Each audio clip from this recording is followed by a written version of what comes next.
Hey everyone, welcome back to Hero Wars Guide. I'm going to talk about the Mojo Brawl going on right now on Hero Wars Web and Facebook. I'll go over my thoughts on the Brawl and the changes to Mojo, although I'll get Mojo out of the way right now. It was not so much a rework as it was a slight upgrade of his stats, and very minor. I think if you're already a fan of Mojo, then you're going to be very happy about some of his numbers going up, but if you didn't care about him at all before this, I don't think now is really any reason to feel differently. We'll look at the shop to see what's the best bets out of that, and as well as the event tasks and the bundles. The main thing I want to talk about in terms of the event itself is that the defense is still broken. You can see my log here of my defenses and attacks. I made attacks 17 hours ago and had one defense almost 9 hours ago and nothing since. So unless just no one on my server is playing anymore, I don't think that there's anywhere near an equal distribution of chances for defense attempts. They sent out coins to people as an apology for this being broken, but they send those coins to people whether or not they are getting defenses. So that's really just one more community page gift rather than compensation for this feature being broken. It's a little disappointing that they keep putting these events out without addressing that issue. But if someone from Nexters is watching this video and you guys need help on the programming end to resolve some of these bugs, let me know and we can talk about my freelance rates. Or, maybe we set up a system where you buy rubies and you can spend 5,000 rubies to get an hour of work. And you can buy those rubies every now and then, once a month. There'll be a sale to buy 4 times as many as usual. Something like that. Anyhow, let's move into the shops. Alright, so I have listed here all of the different items, and these are the items only available in the shop. You can also buy Mojo dolls in the shop, but their value is a little bit less, and a lot of the value that is contained within them is wrapped up in Mojo soul stones, which you probably either have him maxed out already or you don't care about him and then you don't need his soul stones. So you can see here that all the way on the right is the most important column here. This is telling you the ratio of the value of Brawl coins to emeralds if you're to use them on each one of the items. And they're pretty tightly clustered. I think it's like 0.27 for the worst or 0.24, and then ranging up to 0.4 for 1 or 2 of the items. So not great discrepancy, but there are some buys that are better than others. And just to call out a few of those, Hand of Glory is strong. That's at 0.4. It takes 1,000 of the coin to buy Hand of Glory, whereas emeralds would be 400. And then that's the only one that you should think about at the 0.4 level. But then there are a few others that are good just because of how many of them that you end up needing. And there's some variability there depending on your team composition.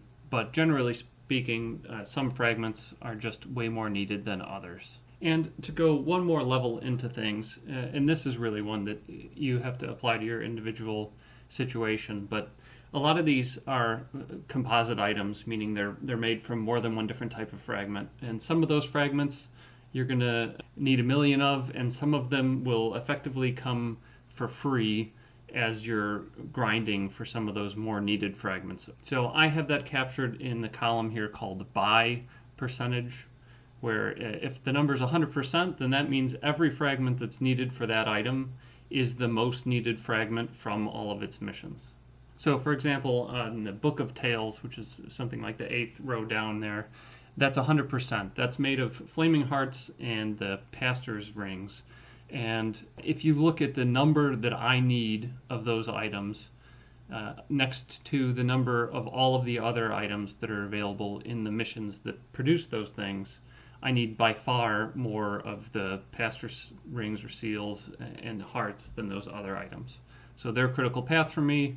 Every fragment in that Book of Tales is critical path, so I'm calling that 100% needed. The Enigma Chronicles is another good example there. You're likely to need thousands or maybe tens of thousands more of the Enigma Chronicles than you are the other fragments that come from that same mission. So again, which Which fragments are critical path for you will have some variance depending on which heroes you're developing as opposed to what I'm developing. But generally speaking, I think the best buys out of the event are going to be Hand of Glory, Alchemist Set, Enigma Chronicles, the Sphere of Power and Oracle Sensor, but not the Light of Distant Stars, and the Dragon's Heart. And I say not the Light of Distant Stars because it's just made up of those other two things, and then the recipe for the Light of Distant Stars, but that comes from a mission where the other fragments on that mission are likely to be more needed. So you will effectively get the recipe for free as you get those other more rare fragments. If you have a team that's balanced very heavily towards physical attackers, then you might be more interested in that Unity of Extremes. I think the value of that one gets blown up in a lot of people's minds just because they see how many fragments go into that, and it's the first item that a lot of people have to build that's really demanding an extremely high number of fragments. But not all of them are necessarily the most rare. Alright, so let's move into the value of the event. In summary, it's very high cost and not the best rewards. You have the spend emeralds with a very high demand at 100,000, and the return that you get on it is weighted very heavily at the very beginning and the very end, meaning that if you spend to the midpoint of 50,000, the milestone ROI in the middle there is very, very poor. So you get great return for those first couple of small tasks, and then all of it's weighted again at the end. The Outland chest task is demanding 200 again, which is just an enormous amount, and the percentages there are quite weak in comparison to what you see in some of the other events. It's a decent amount up to about 65, which is the end of what you see in most events anyway, and then it drops off drastically going all the way up to 200. Just in terms of the total value of the event, a lot of it is wrapped up in this get VIP points task, which is not something that you should pursue since we don't have a 4x sale. All right, so I'll give you a little more detail on the breakdown of these things. You can take a look at this. I have listed here the top section of the page here is if you have a 6-day event, and the bottom is if you've got a 7th day out of the event. You can see, for example, the tower chest becomes free if you have that 7th day, so there's no emerald spend consideration there. And then some of the other percentages change very slightly depending on how many days you have. But if you are only going to get a 6th day, then the tower chest is actually one of the better places to spend.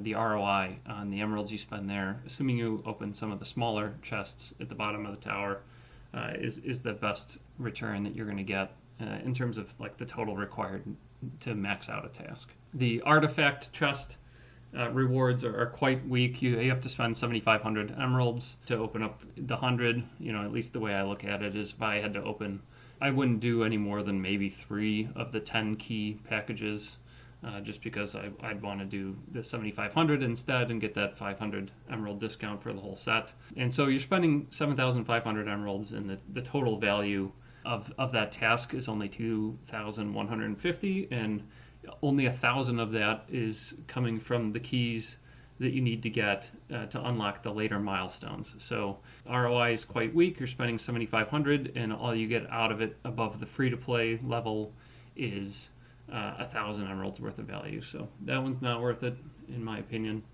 And the spend energy rewards also quite low after some of those initial tiers.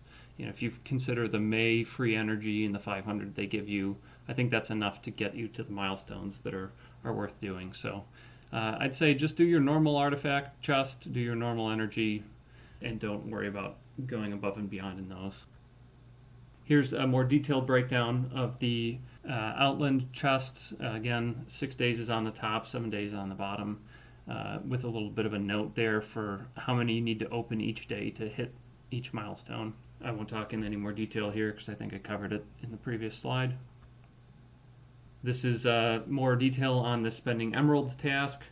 Again, you can pause here if you're interested in this one. It's very good at the top and not bad at the bottom, but very weak in the middle. So, you know, don't go half or a third of the way through the event.